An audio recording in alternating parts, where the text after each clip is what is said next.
poet sang this song to me.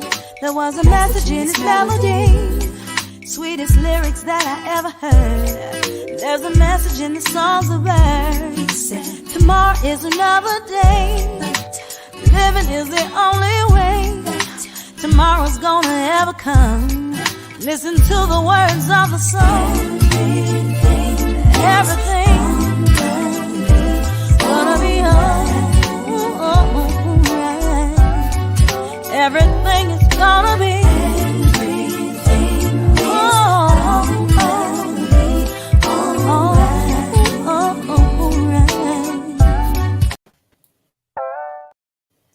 Greetings and welcome to A Sip of Inspiration.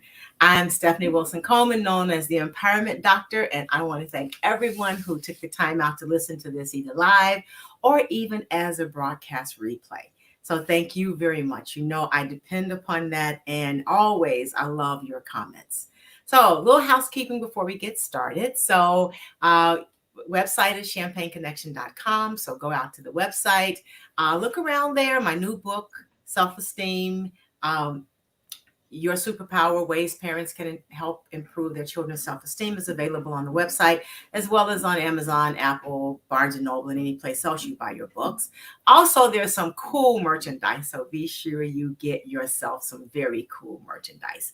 I want to thank our sponsor, Rise. So when you need an equipment company or a supply company that will rise to your needs, be sure to contact Rise. They've been a sponsor for every episode, and we are absolutely grateful for that. So with that, I want to introduce our guest. I think she has a very interesting topic, and that's telecommuting, psychosis. Well, it has a longer name too, and I'll let her go through that with you, but I'm interested in that. And I want to thank Dr. Frieda Wiley for joining us today. So thank you very much. I'm giving you a round of applause here because I think it's great that you just could take this time to actually share your story and talk about your book with us, because I know that is something that everybody can actually benefit from. So a little bit about her is that she's a licensed pharmacist turned freelance medical writer and medical journalist who has written for the which is the Oprah magazine, U.S. News and World Report, Merck, and the National Institutes of Health. She's recently based in the Washington, D.C. metropolitan area. So thank you for joining me, and I know everyone is excited. So tell us some more about yourself, and we want to talk about your book and where people can get it. Sure. So thank you, first of all, for having me. It's an honor to be here. And thank you for giving me this platform to discuss what I feel is a very important topic in just so many areas of mental health. As you said earlier, I am a medical writer and a medical journalist. So what that means for people who may not follow that, because it can mean many things actually, I, in a nutshell, take complex scientific and medical concepts that are hard for the everyday person to understand who may not come from a medical background and make it easy to understand. And in certain cases, I make it entertaining depending on what the business need is, right? And I also do the same thing for medical professionals. So I also create content for medical and scientific professionals who are looking to update their medical skills or their expertise in a certain area, or they're conducting research in a certain area and they want information, or I create presentations at the corporate level. So that's in a nutshell what I do. Okay, that sounds incredibly exciting, especially the part about making it so that everyday ordinary people can understand it. So what made you decide that you wanted to enter into that field? Yeah, so I think medical writing is one of those interesting professions where no one really wakes up and says, oh, I know what I want to be when I grow up, a medical writer. Instead, it was something I fell into. So I loved writing as a child and I excelled in it. But then as I got older, I began thinking it was impossible to make a living as a writer. And then when I was in pharmacy school, I had some internships in the pharmaceutical industry, and that's when I was introduced to medical writing because I supported the medical writing team for one of the projects that I was assigned. Mm-hmm. And even though I didn't pursue that straight out of pharmacy school, I practiced in a traditional pharmacy setting, working initially in a drugstore and then later for a company that supported insurance. And during that time, I tried to freelance, and it was kind of hard because as a pharmacist or healthcare professionals in many situations tend to work very long hours. Mhm. So after I, like many people in the healthcare industry, reached burnout, I took some time off and I began exploring what could be possible to make a career out of this. Oh, that's fantastic. And then the book was born. Yeah. So the book, I originally started writing the book in 2014. So let me back up a little bit and say that I've been a pharmacist for almost 13 years. And I have been a telecommuter almost as long as I've been a pharmacist, even when I worked in drugstores as a traveling pharmacist, meeting with patients. So I would work from home 1 to 2 days a week to catch up on my paperwork. And then when I transitioned into the insurance industry, as I mentioned earlier, I became a full-time telecommuter accidentally and overnight. When I initially was offered that job, I thought I was going to have to move to greater New York City or New York City for the job. And then when they found out that I had some hybrid remote experience, they pitched me the idea of working from home. And I thought that there'd be no difference, but there was a huge difference in working from home 1 to 2 days a week versus every single day. So I read every single book I could get my hands on at the time. I talked to the few people I knew at that point who had worked from home. All of them, except for one, as I recall, had gone back into an office because they could not, it just wasn't for them. I won't say that they couldn't handle it. That's too strong of a statement. But I saw a deficit because there really was no information about how working from home affects your mental health. And the books and the articles that I read, anything they said about mental health, if they mentioned it at all, would basically be a one-liner saying, oh, if you're depressed, get outside, go for a walk. But the reality is, yeah, getting outside, getting vitamin D, fresh air, exercise, that's great. But that doesn't necessarily address the loneliness, the isolation, the depression that can settle in, sometimes just starting to invent things because you haven't really interacted with people. So I started journaling about my feelings and my experiences. And then as research became available, namely during the COVID-19 pandemic on how working from home affects your mental health, then I had the facts to back up the things that I was experiencing finally. So when you started researching this, you found that, I'm thinking back when I first worked from home, when I was working, you're right. They don't address the loneliness and all of that. And taking a walk is nice, but it's still, and sometimes you just kind of miss people, right? So you're right. So I'm glad you did that. So after you did that, and you did this research, so what prompted you to put it in a comprehensive place like a book? Well, so originally, like I said, it was journaling for my own therapy and self-help. Okay. And I didn't really want to put it in a book at first. I had other books in me, but I didn't want that to be my book because I'm sharing something very personal, and you have to understand, especially during 2014, mental health was stigmatized. But then I began to realize that, well, wait a minute, I have a story here. And even if I don't really want to go public with this and admit it, it will help somebody else. Because part of the challenge is, even though our society is becoming more comfortable with having these conversations about mental health, there's still a big stigma around it. And there's still, some hesitancy in coming forward, especially when it's something that people haven't really talked about a lot. So to be clear, telecommuting psychosis is not an official clinical term. But in my years of research, there was not any catch-all phrase to describe all of the challenges associated with working from home. The closest thing I found was techno-stress, but that's really a term to describe the stress associated with the use of digital devices. So that still leaves out some of the other aspects.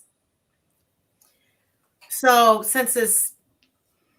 has it become more accepted as a term since your book hit the market? Because sometimes all it takes is for someone to write a book and give it a name, and then they say, oh yeah, that's it. So I haven't seen that yet, but that's what I'm hoping for. Kind of like, well, some people don't like it, but the term geriatric millennials. So one person came out and said it, and then it was off to the races. And sometimes people feel that I think the term geriatric bothers them. I am a geriatric millennial. That term doesn't bother me. I actually relate to it because we're in that strange cusp between the two generations. So I thought actually it fit perfectly, but that's just me. So we'll see. Time will tell.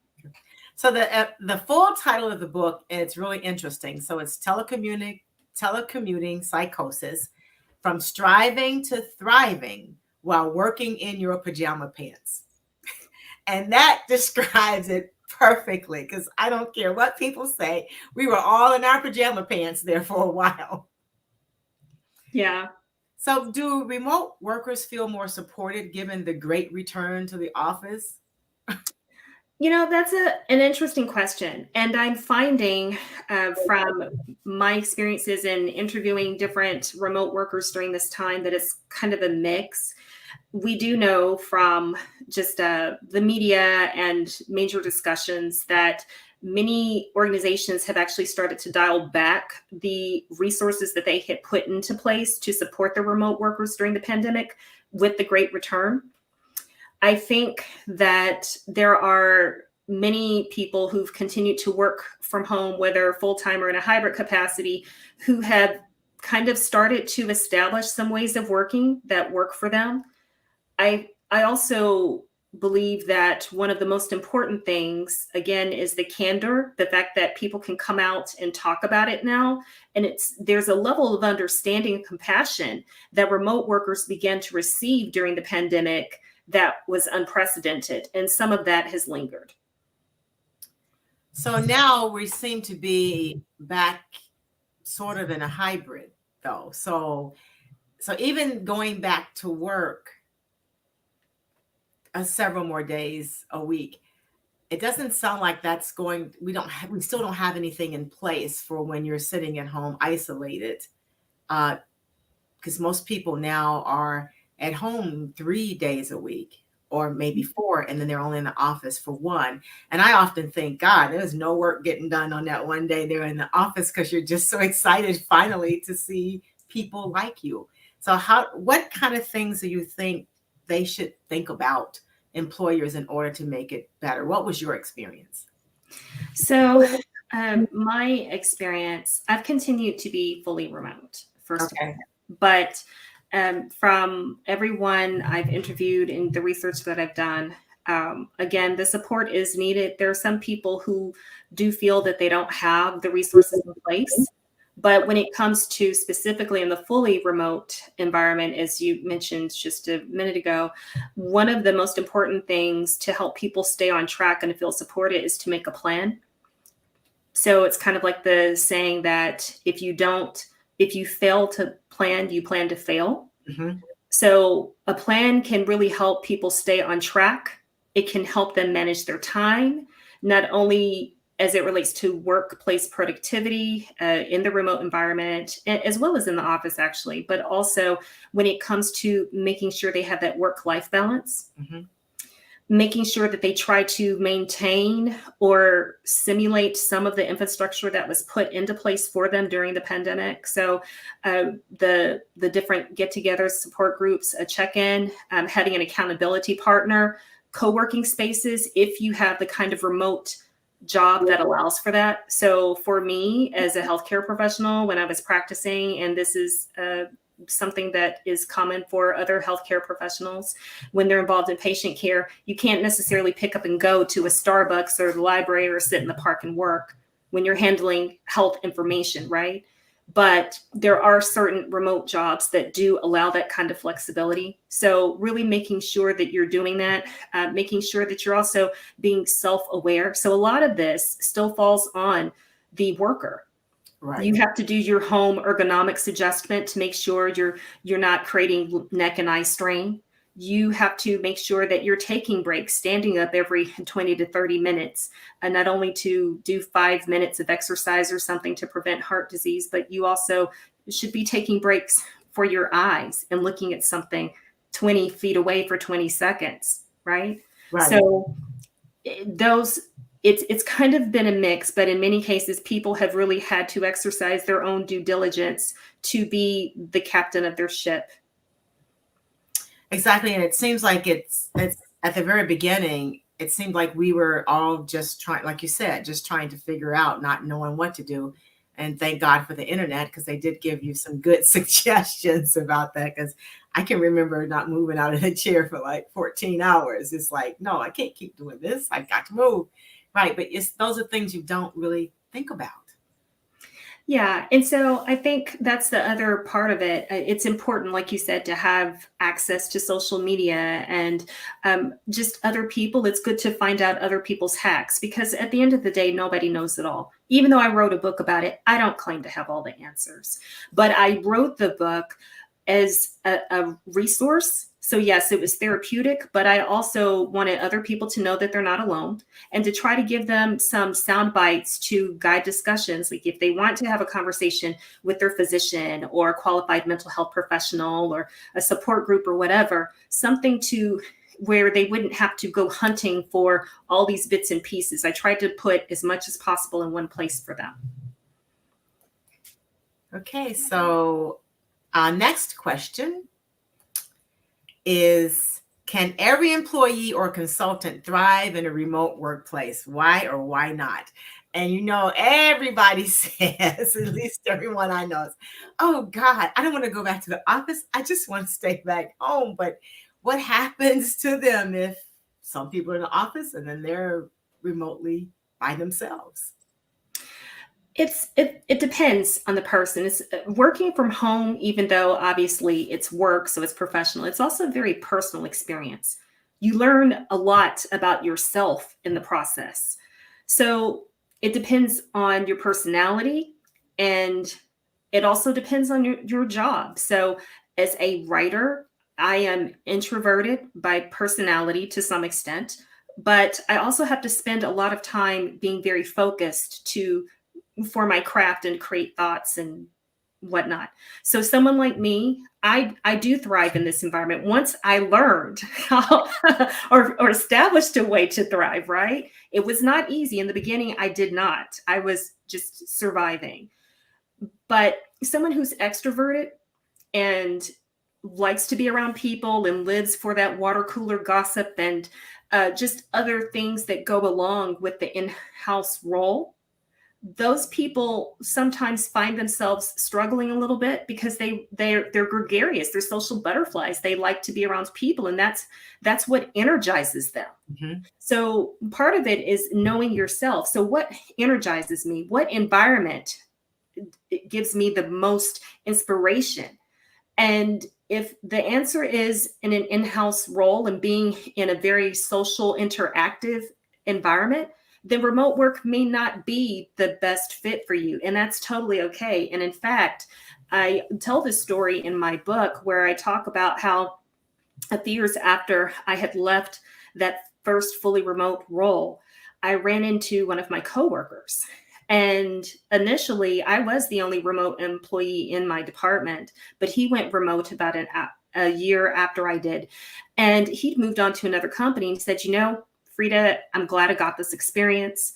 I learned a lot, and now I know what it's like, but it's just not for me. I miss being around people. I miss the buzz. So, right. Yeah. So what are some of the myths about telecommuting? There are many, but I'll try to pick a few key ones. One myth is that you're not working or you're barely working. Oh, yes, that you're barely working. That's right. Yeah, when in many cases, nothing could be further from the truth. Yes, when you are efficient and you have minimized distractions, then you can find that maybe you work faster, get a lot more done. But there are situations where you may find yourself working harder and longer. Also, during the pandemic, many people said that their bosses gave them more work to do. Yes. So yes, you have this newfound time initially, you think, because you're saving the hours on the road commuting and whatnot and all the things that go with it. But all of a sudden, there was no extra free time because it was replaced with additional deliverables. So that's one thing. The other part is people think that you're living the life, that you have the dream job. Not to say that it can't be the dream job, but as I mentioned earlier, I didn't have that flexibility of being able to jump up and go work at Starbucks when I felt like it, or just because I was tired of staring at the four walls of my office. And I didn't have the schedule flexibility. So that's the other thing. Not all remote jobs are created equally. So there are some that have that flexibility. Not all remote jobs are fully remote. So oftentimes when people are looking for roles, especially during the pandemic that were fully remote, some of them were surprised to learn that, okay, I thought this was a fully remote job, but actually I have to travel 80% of the time. Or or it may say that it's remote, but it's only capturing just a small nugget of the true deliverable. Oh, I can see how that happens, and you're right. Every employer, even departments with the same employer will have different rules, expectations, and deliverables. So it's not as clear cut as going into an office from 8 to 5 and leaving, and then having that hour lunch break. I never thought about that before. I mean, yes, I know there seems to be a lot more work. People are working longer, and that their employers don't think they're being productive. But the other part is really interesting. So what are some of the signs that working from home is beginning to affect a person's mental health? For everyone who's listening. And for those who are listening, you need to get ready to write these down, because generally our mental health is being affected before we know it. Yeah. And that's something I experienced, and other people have shared similar sentiments. So kind of like what happens with some other mental conditions, where you'll notice a change in your behavior. It may sound crazy if you have not worked from home still yet after 2020, but if you notice that you haven't gone outside in several days, you haven't left the house, especially if the kids ride the bus to school or walk to school or something, that's a sign. Like you're not engaged in your usual activities, lack of motivation. You start to perhaps overanalyze thoughts. So for example, especially if, let's say, you got the job remotely without interviewing in person, and I actually met people who fell into that situation prior to 2020. Sometimes if you're not used to it, you may read too much into an interaction, and then maybe you start to basically blow that particular interaction out of proportion, and it starts to basically take on a new life. And it really, what the reality is nothing of the sort. So kind of like a grandiose idea. Also, if you've noticed that you may have other signs of depression or isolation. So maybe you're a stress eater, and you start to find that you're not eating well or eating the way you used to. Maybe you're not eating as much. You're forgetting to eat. You're glued to the computer. Trouble sleeping, trouble getting out of bed. Some of that could also be linked to the blue light exposure during abnormal times of day, because the blue light that comes from digital devices after the sun has set, that can disrupt our sleep. And that can also cause other health issues, in addition to being terrible for our eyes. So there are so many things that will happen. And it's important. Honestly, I recommend that people kind of keep a diary, especially when they first start working from home, and kind of notice what your habits and patterns are. When are you logging on? When are you logging off? How many breaks did you take? Are you exercising? Are you eating well?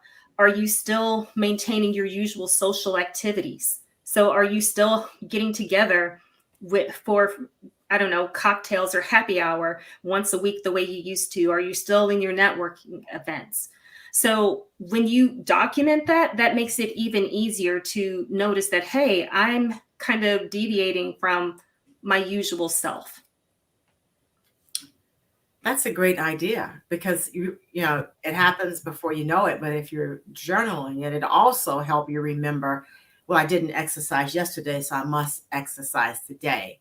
And in some cases, God, am I wearing the same clothes? Because no one sees me. You know, it's like, Yeah. yeah, it's a lot happens before you realize it. So a diary is a great idea. Um, my next question is, where can people get help if they're feeling overwhelmed, stressed, anxious, depressed, or any other mental stressor associated with telecommuting? Yeah. So there are mental health professionals. There are associations also for mental health, like the NAMI, the National Association of Mental Illness, has resources if you go to their website. 988 is also a national number now, it should be, where you can dial in, and it's really, it was started as a suicide hotline, I believe, but they can still assist you with other mental health challenges. So I just want to put that out there because I don't want people to think that, oh, I shouldn't call or I can't get help. Okay. And what are some steps people can take to go from surviving to thriving in a remote environment? That's the cool part of the title. So there is hope. Yeah. So one of the things that I recommend is a focus on the inner self and the spirit. So I realize not everyone may have a religious belief or a spiritual belief, but just when you first get up in the morning, just sitting in silence and meditating, or maybe it would be journaling for you, or taking a quick nature walk, going outside. And even if it's cold outside, just taking a few deep breaths and observing your surroundings before you go back in the house and start your day. Set your intentions for the day. Positive affirmations. I used to keep positive affirmations on my desk and on the wall, on the calendar. I even subscribed to this magazine. I think actually it's called Thrive, come to think of it. It's kind of ironic. And maybe it sounds a little cheesy, but it has like all sorts of little positive affirmations and suggestions on how to live your best life. And understanding that joy and peace, happiness, contentment, all of those things, that's internal. So the world can be crumbling around you, but if you can find that centering, that inner peace, then yeah, you'll know that yeah, this is a sucky situation, or maybe this is a challenge, but that is a mindset shift that's going to help you overcome and go from surviving to thriving. So how many of those techniques did you use in your experience? Because everyone needs to use at least one. So for those who are listening, you know, I'm a big fan of journaling. So we're already best friends here. We like journaling. So which ones did you use that you found the most helpful? Spending a lot of time in meditation and prayer. Okay. The journaling. Spending time in nature. So I didn't talk about that as much, but for me, nature is just so soothing and centering. It brings me such peace. So, and there have been studies that show that spending time out in nature can reduce stress and blood pressure. Okay, so for those of you, take a walk, find some nature, some trees, and in the spring, and in most places, and even in some places in the winter, nature is really, really beautiful. So I really recommend it, along with the journaling. I think journaling is a good idea too. So what's the most important thing that you would want someone reading your book to know? That number one, that there's no shame in saying, I don't feel well, something's not right with me.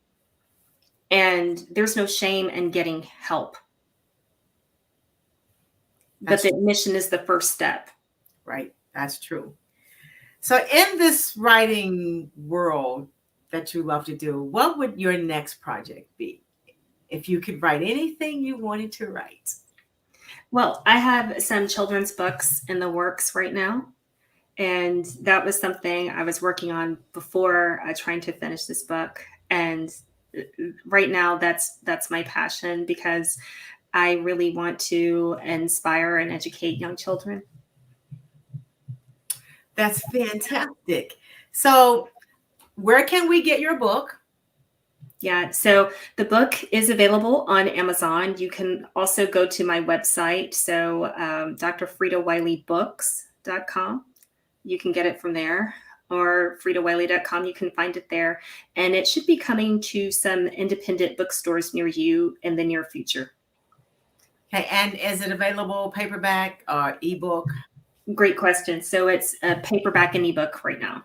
Okay, and I like ebooks, but I think we need a book, like people need a book like this one at home, so that you can open up that page to remind you to journal, remind you to get up and walk around or something. So now that you have written this book, and I know you said you like to write when you were young. So your children's books, what kinds of things do you think you would want to write for children? So I'm working on a couple of book projects. Some of them are actually rehashing some children's books I wrote as a child that are still kind of relevant. One is about an adopted child finding her mother, only to lose her again, but the spiritual lesson in that. And I'm working on a children's book series. So a few years ago, I was writing articles about women who had run for president before Hillary Clinton, at the time that Hillary was running. And I am working on a book along the two books. Victoria Woodhull was the first woman to run for president. And there are some books about her, but I haven't seen any children's books about Charlene Mitchell, who was the first Black woman to run for president. And she passed, unfortunately and ironically, about a month ago. So that, and then also Patsy Takamoto Mink, who's the first Asian woman to run for president. Oh, that's going to be very, very interesting. So do you have a publisher, or do you self-publish? Self-published, but I mean, if the right publisher comes along, I would entertain the idea. Fantastic. And you're going to make sure these new books are available on Amazon also? Of course. You're holding me to it now. That's right. Now I'm holding you to it. I think that those books really do need to be written, and those voices that need to be heard. We need to, because not many people know that there were that many women who ran for president before Hillary. I was alive when Shirley ran. So, as I call her Shirley, like we're best friends, because I always say, "Oh, she's my best friend." I caught that. Right. I was little, so I remember that, but you just don't remember it, and there's nothing anywhere that ever talks about it. So, and women, we need to know that women are active everywhere. Yeah. So, when you're thinking about writing, what makes a good story to you? And what's one of your favorite books that you've read? Favorite books that I've read? Yeah. Yeah. There are a few. What makes a good story to me? I like being entertained, something that holds my attention for sure. I love gorgeous writing. So sometimes I'll read a book and I'm reading it more for the writing than I am for the story, because I'm enamored by the way the writer put the words together. So the true book nerd in every sense of the word, right? And for that reason, I will read some fiction, but the focus is on a good narrative, but with some good writing. And I'm always engaged in other people's stories. So I like biographies, and particularly autobiographies, because who better to tell your own story than you? Yeah. So favorite books, there are so many, but I'll name a couple. So The Fountainhead by Ayn Rand was a favorite of mine for years. I also loved, I always say her name wrong, but Bibi Campbell Moore. Mm-hmm. Yes. Amazing writer. And so pretty much everything that she wrote, I loved. And I also liked this book. It was written by two best friends. It's called Trying to Sleep in the Bed You Made. Oh, That sounds interesting. I haven't read that one. I forget who the authors are. It came out a while back, and they wrote a sequel to it, but it was just a really great story. Yeah, and I'm anything Toni Morrison. Like I said, the words, the sentences is to the point that I actually keep a journal of favorite sentences from everything, even favorite lyrics from songs, because I like the way the words sound. And I said, oh, I wish I could write like that. So on your children's books, when do you anticipate maybe you're going to have those finished? I know. Cool. Let me see the pressure. Yeah.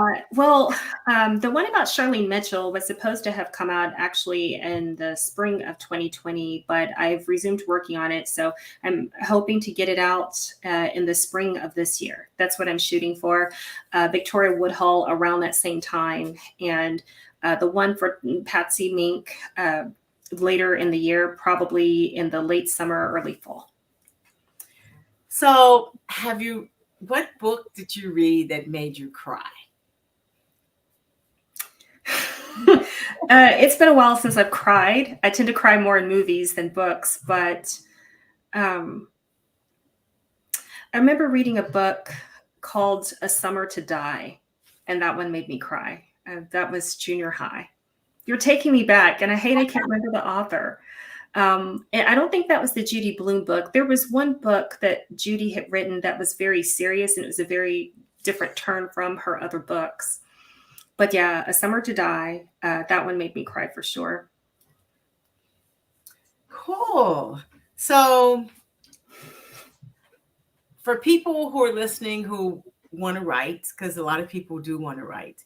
Yeah. So what tips would you give them for them regarding writing? I would say expose yourself to different types of writing. So reading is obviously a very important aspect of it. Most good writers read a lot. And also don't limit yourself, because maybe you think that, and I'm just throwing this out there, but maybe you think that you want to be a mystery writer, but it still doesn't mean that it wouldn't hurt to dabble in some other areas, because sometimes the areas you least expect might be a good fit for you, or areas you like or excel in more. I never thought I'd be a medical writer, and here I am. That's great advice. So do you have a process you use when you start to write? Some people collect all of the information first. Some people just sort of sit down and start writing. Some make outlines. So, I mean, there's 1,000 ways to begin, but what method do you use when you start to write? It depends on the project, actually, for me. So if it's something like, obviously, if you're telling a historical narrative, for me, an outline is important, because you need to make sure the chronology, the order of the events in which they occurred, that's correct. Sometimes the story comes to me in my head before I can get it out, it's hard to explain that, but sometimes I can see paragraphs, like I can see the beginning, I can see the intro, I can see the ending. And so I'll write that down before I forget it.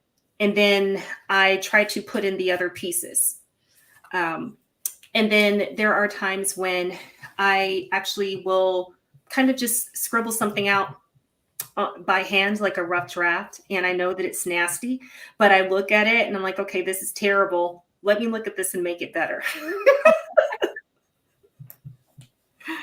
So did you always want to be a writer, or did it just come to you that you might try to write?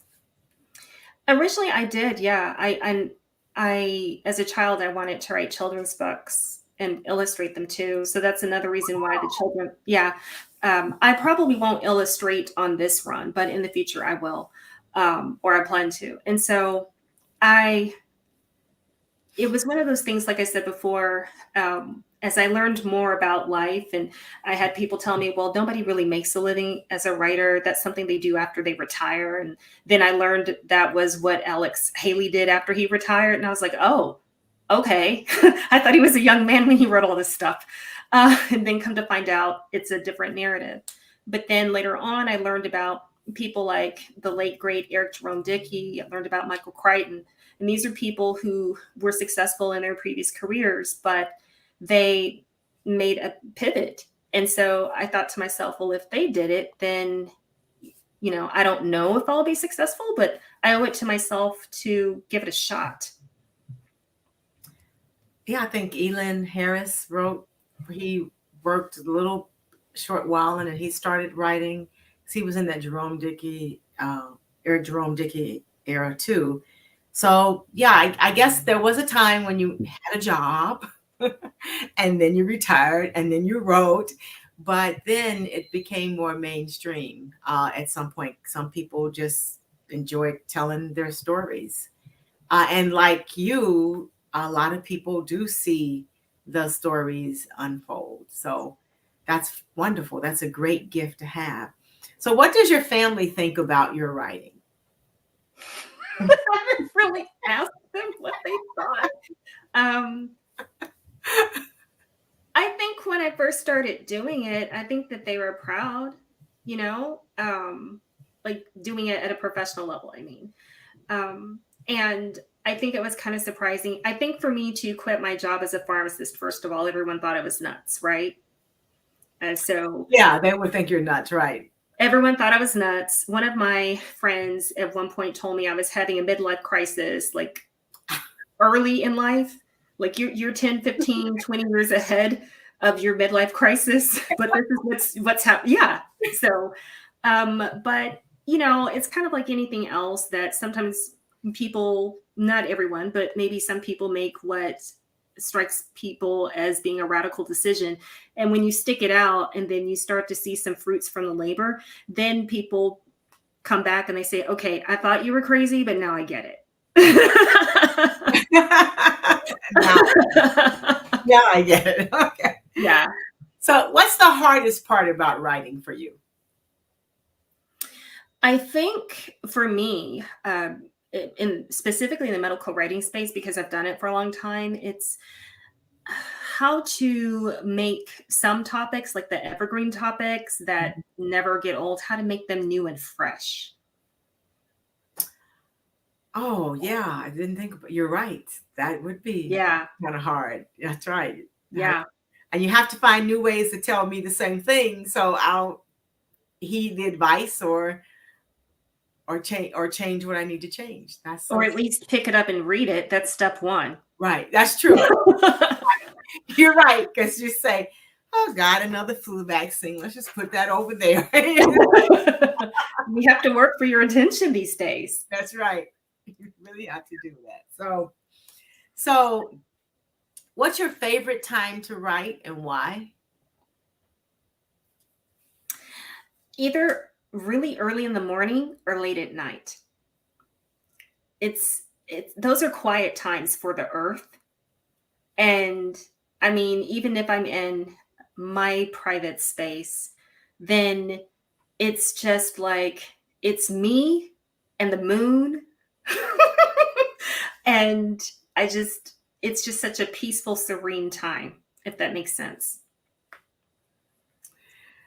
So how do you, and maybe this only happens to me, but how do you handle it when you're out in the middle of someplace having a great time and then something in this book says you got to write me? How do you handle that? I've had that happen many times. So I probably will strike you as being the strange bag lady now, but I carry notebooks with me. I also, thanks to technology on my smartphone, sometimes I'll record ideas, record notes. So that's been a nice way. I'll excuse myself, run to the restroom real quick. Hey, I need to tighten up my makeup. And I'm in there and I'm making notes. I said, oh my God, my stomach's hurting. I got to go to the bathroom. I don't want to be in there, right? I don't want them to be worried about me. So you find early or late the best time for you? Yeah. And sometimes under pressure. Like, I don't like to be pressured when writing, but sometimes when you've got that glowing deadline and say you've hit writer's block, a deadline can be very, very inspirational. Yes, it can. And so here's a strange question you've probably never been asked before. What's your favorite word and why? Huh. I don't know if I have a favorite word. I like different words that are surprising. I like it when words sound like they mean one thing, but they mean something else. Oh, yeah, So, that's cool. for example, like this doesn't have the best meaning, but I think that Schadenfreude is a really cool word. I don't speak German, but that's one of those German words that infiltrated the English language. But the meaning is not maybe the most positive meaning. So it basically means you take pleasure in someone else's suffering. So it's deceitful, but I just like how the word sounds. Does that make sense? Yes. Okay. Yep, that makes sense. So, Equanimity, that's a word I like. Maybe that's the whole yoga thing. I don't know. Because, you know, you're maintaining peace when there's like a no matter what the outside environment is. so if there was a tagline to describe you and you could write it, what would it be? Oh man. I would have loved to have seen this question in advance. You were asking some really tough questions here. Tagline to describe me. I don't come with an instruction manual. All right. Yes, that's right. That's right. So give us your website again and instructions on how we can get the book, because people listening to this are going to want the book because it is a fantastic book. So give us that information again. Okay, so drfriedawileybooks.com is the best website to go to find the book. And you can find it on Amazon too. For those of you who have Amazon accounts and you go there, you order the book, and then you come back and leave a review. Those are the instructions. Just don't order the book. And if you don't know what to say, just give it the 5 stars that we know it's already worth. Okay. So. Well, thank you for that. I guess it's a great topic because no one's really talking about it, and they're talking about it, but sometimes when you read those articles, as you say, they hit over there, or you can't see yourself in that particular conversation, but you got it covered, and we can see ourselves, and we do need to do something to take care of our mental health. And I would suggest you get the book even if you are in the office full time, because you can still get in a rut there mentally. And we need everyone mentally strong and physically healthy. Or is it physically strong and mentally healthy? Okay. We need everyone in that state so that you can have the best life, because you came here to not only have to work, but to have a great time too and live your dreams. So you have to do that. So I want to thank you for joining me today. This was wonderful. I really enjoyed it. And I have one question. So, so when you were young and writing your books and no one thought that you should do that, what do they think now? I mean, really now? That's also a tough question. I will say this. I had a childhood friend reach out to me. I've known her since kindergarten. We were next door to each other. And she's written several books, and she looked me up. She said, I was wondering what happened to you after all these years, and it's great to know that you're doing well. So I'm extrapolating that to the larger population to say that I think, or I would like to think, that they knew I was a little quirky, but that I kind of found my groove. That's what I think. That's fantastic. That's fantastic. So, and I do want to congratulate you on the book. People have no idea how much effort goes into not only writing part. People think that that's the hard part, and it probably is at that time. But the harder part is actually the entire publishing process, choosing the cover. So did you design your own cover, or did you work with someone? I worked with someone and I got a lot of input. If for people who might have been following me on social media, especially on LinkedIn, um, last year, most of last year, that cover, that's probably like the 8th or 9th version. So going forward, I know that that's like the first thing I need to do, but it was hard to find the right cover that was, appropriate and sensitive, not offending people and different things like that. And I have to give the credit for the pajama pants to one of my friends. She finally said, okay, so just put some pajama pants and make sure that it's something that everybody would wear, color scheme. And I was like, you know what? That's great. That is great. Because, when I saw it, I says, this is perfect because everyone would wear those. That's perfect. That is absolutely perfect. I know my last book, I thought about writing one, but I wasn't going to write one. And then I saw a graphic that I loved that actually spoke to the book.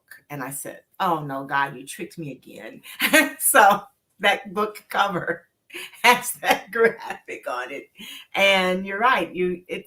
It's more, that's more art than science, I think the cover part is what's going to go on there. What do people like? And can you live with it too?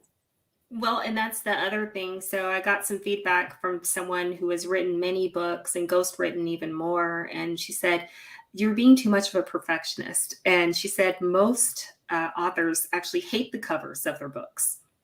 So, I mean, there are some things still I would do a little bit differently. But I think at the end of the day, you kind of have to find your happy space. What can I live with? And it's more about getting the product out.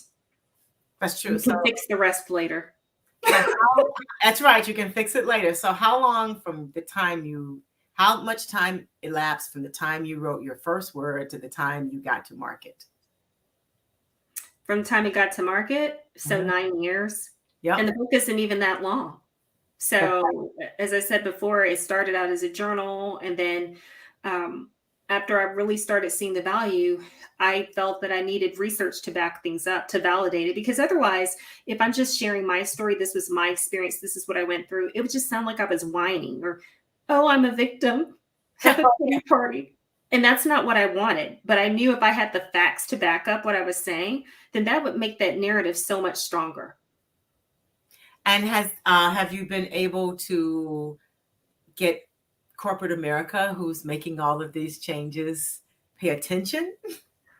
I've gotten some attention. I think that there's still a little reluctance. And I think it really comes more from just maybe they feel that it's disrupting the narrative.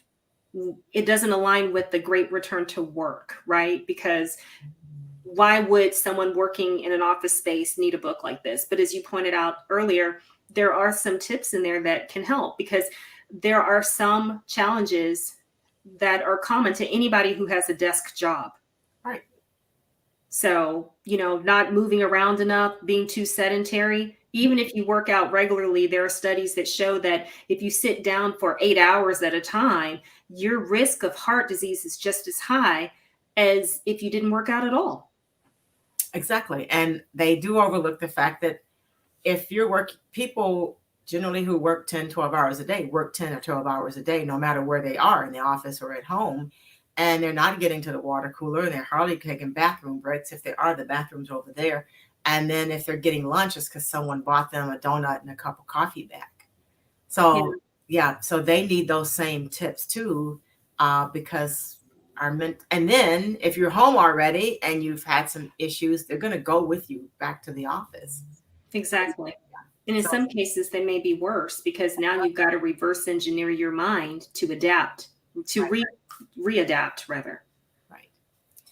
So one last thing as we begin to wrap up, would you like to leave us with as we eagerly await not only the purchase of this book, but your new book?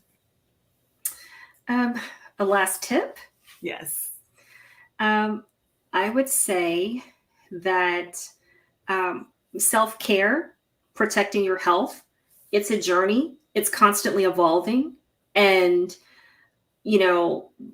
as I said before, this book I wrote to kind of create that dialogue and serve as a resource. But you may find there are some other things that work for you. So take from it what serves and discard what doesn't. Exactly, because it is a journey. That's one thing we need to, because we're such an instant society, so we think we can fix it after we get to the last page of that book, and don't have to do the journal now. We're just going to get the last page of the book, and everything's going to be fine. But I encourage everyone to get a copy of the book and actually do the work in the book. And it doesn't matter if you are home full-time, in office full-time, or in a hybrid work schedule. I think that the tips will help you overall, because if something showed up at home when you were working from home, chances are it was just sort of brewing under the surface anyway before you got from home. It's just that working from home was that flashlight that got shined on, that we just, I guess it was a huge light that we just put on it and it showed up. So please get a copy of the book. It's available on Amazon and on Dr. Frieda Wiley's website. And if you have any questions, feel free to reach out to her. If you go to her website, there's contact information. So what email address can they use to get in touch with you? Dr. Frieda Wiley Books at gmail.com. That's right. See, that's easy too. So be sure you reach out to her. I want to thank you very much for being my guest today. You shared a lot of information, and it has been enlightening for not only me, but for those listening. And I know it's going to share a lot of good insights to those who are going to watch this podcast in the future. So thank you very much. I want you to have a great day. Good luck on your next book, because I know it's going to be awesome. So as I always say to my audience, when we wrap up, I want you to trust your greatness. I want you to embrace your power. Make today so good that yesterday gets jealous. I want you to find a heel worth taking, and I want you to take it.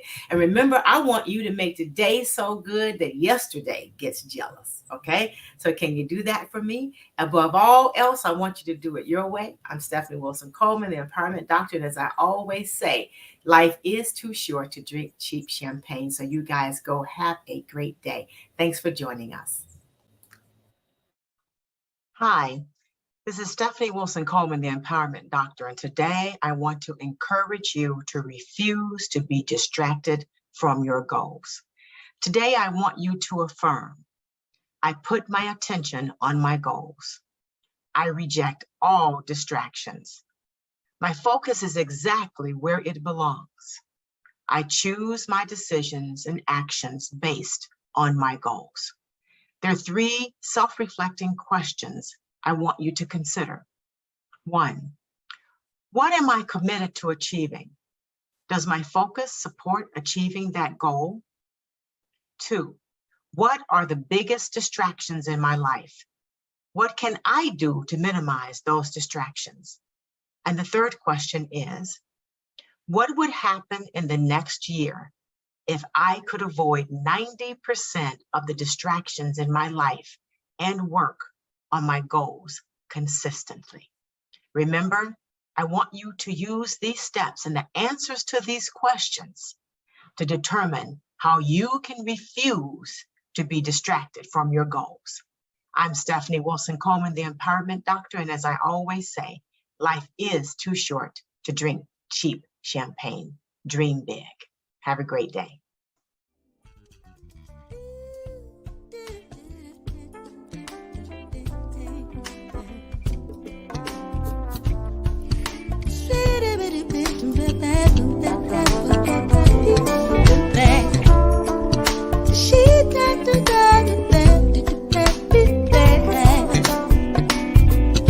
But life's too short to drink cheap champagne, so I decided to buy me a better brand to taste with my